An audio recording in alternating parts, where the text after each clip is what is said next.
করছি চিংড়ি মাছের 3টি একদম আলাদা রকমের রেসিপি। প্রত্যেকটি রেসিপি কিন্তু খেতে দুর্দান্ত হয়। প্রথমে যে রেসিপিটি করব সেটা আমি পটল দিয়ে করেছি। প্রথমে পটলগুলো কেটে নিলাম, তারপর সাথে নিচ্ছি আলু কেটে। আলুগুলো এভাবে ছোট ছোট করে কেটে নিতে হবে।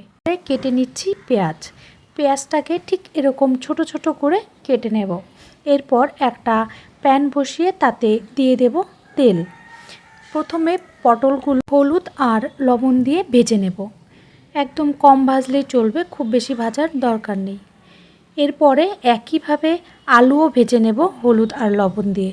সব কিছু ভাজা হয়ে গেলে তারপর চিংড়ি মাছ হলুদ আর লবণ দিয়ে একইভাবে ভেজে নেব।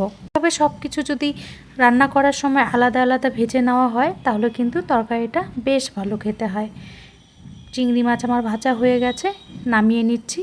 এবারে ওই প্যানেই দিয়ে দিচ্ছি তেল, আর তাতে ফোড়ন দিচ্ছি তেজপাতা, শুকনো লঙ্কা, গরম মশলা আর গোটা জিরে। এরপর দিয়ে দিচ্ছি কুচনো পেঁয়াজটা একটু ভালো করে ভেজে দিয়ে দিলাম লবণ আর হলুদ। এরপর একটা পেস্ট বানিয়েছিলাম টমেটো, আদা আর রসুনের। তারপরে দিয়ে দিলাম ধনে আর জিরে গুঁড়ো আর সামান্য লঙ্কা গুঁড়ো দিয়েছিলাম। সব কিছু ভালো করে কষিয়ে থেকে ফুটিয়ে রাখা জল দিয়ে দিলাম। জলটা ভালো করে ফুটে আসলে নামানোর আগে চিংড়ি মাছগুলো দিয়ে ভালো করে মিশিয়ে আরও 1 থেকে 2 মিনিট ফুটিয়ে নামিয়ে নেব। এটা ভাত বা রুটি সব কিছুর সাথেই খেতে ভালো লাগে আর স্বাদেও হয় দুর্দান্ত। এরপর যে রেসিপিটি করব সেটা আমি করব চিংড়ি ভাপা। আশা করি সকলেই ভালোবাসবেন এই রেসিপিটি। এটা রান্নায় ঝামেলা একদমই কম। এখানে আমি নিয়ে নিয়েছি কোরানো নারকেল, কাঁচা লঙ্কা, পোস্ত আর সর্ষে। এটার একটা পেস্ট তৈরি করে নেব। এবার চিংড়ি মাছগুলো একটা পাত্রে নিয়ে তাতে দিয়ে দিচ্ছি ওই করে রাখা যে পেস্টটা, সেটা নারকেল আর লঙ্কা সর্ষে দিয়ে যেটা পেস্ট করেছি সেটা।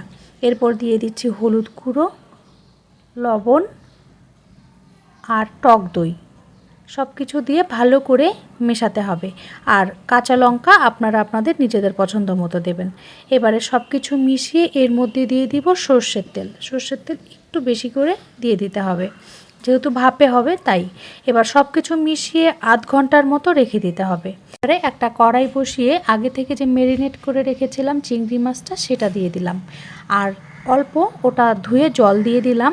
এবার কম আঁচে ঢেকে দেব প্রায় 10 মিনিটের মতো। এখন আর কিছু করতে হবে না, শুধু 10 মিনিট পরে ঢাকনা তুললেই রেডি হয়ে যাবে এই চিংড়ি মাছের ভাপা। দুর্দান্ত হয় খেতে, আর ঝামেলা তো দেখলেন একদমই কম। এটা কিন্তু বাড়িতে অবশ্যই ট্রাই করবেন। এটা গরম ভাতের সাথে খেতে দুর্দান্ত লাগে। এটা অবশ্য ভাতের সাথে খেলেই বেশি ভালো লাগবে। এটা নামিয়ে গরম অবস্থাতেই অল্প সর্ষের তেল দিয়ে দিতে হবে, তাহলে কিন্তু টেস্টটা অনেক বেড়ে যাবে। এরপর আমি করব ফুলকপি দিয়ে চিংড়ি মাছ। তার জন্য ফুলকপিগুলো প্রথমে কেটে নিচ্ছি। এভাবে ভালো করে ধুয়ে গরম জলের মধ্যে ভিজিয়ে রাখবো কিছুক্ষণ, কারণ ফুলকপির মধ্যে অনেক সময় পোকা থাকে। আলুও কেটে নিচ্ছি, আলু আর ফুলকপি দুটোই গরম জলে ভিজিয়ে রাখলাম। এবারে একটা পেস্ট তৈরি করে নেব। তার জন্য দিলাম টমেটো, আদা, জিরে গুঁড়ো আর লঙ্কা। খুব বেশি মশলা এখানে দেওয়ার দরকার নেই। এখানে চিংড়ি মাছগুলো ভালো করে ধুয়ে নিয়েছি, এতে লবণ আর হলুদ মাখিয়ে নিলাম। এখন চিংড়ি মাছগুলো ভেজে নেব। এই তরকারিটা কিন্তু আপনারা সব কিছুর সাথেই খেতে পারবেন, ভাত বা রুটি। চিংড়ি মাছগুলো ভাজা হয়ে গেছে, চিংড়ি মাছগুলো নামিয়ে নিচ্ছি। এবার দিয়ে দিলাম ফুলকপি আর আলু, ও দুটোই হলুদ আর লবণ দিয়ে ভেজে নেব। এবার কড়াইয়ে তেল দিয়ে তেজপাতা, শুকনো লঙ্কা, গোটা গরম মশলা ফোড়নে দিচ্ছি। তারপর আগে থেকে যে করে রেখেছিলাম পেস্টটা, সেই পেস্টটা দিয়ে দেব, আর হলুদ আর লবণ দিয়ে দেব। ভালো করে মশলাটা কষিয়ে প্রথমে আলুটা দিয়ে দিলাম। আলুটা অল্প কষিয়ে যখন কষানো হয়ে গেছে মশলার সাথে, তখন ফুলকপি দিয়ে দিলাম। এবারে নামানোর আগে চিংড়ি মাছ দিয়ে নামিয়ে নেব।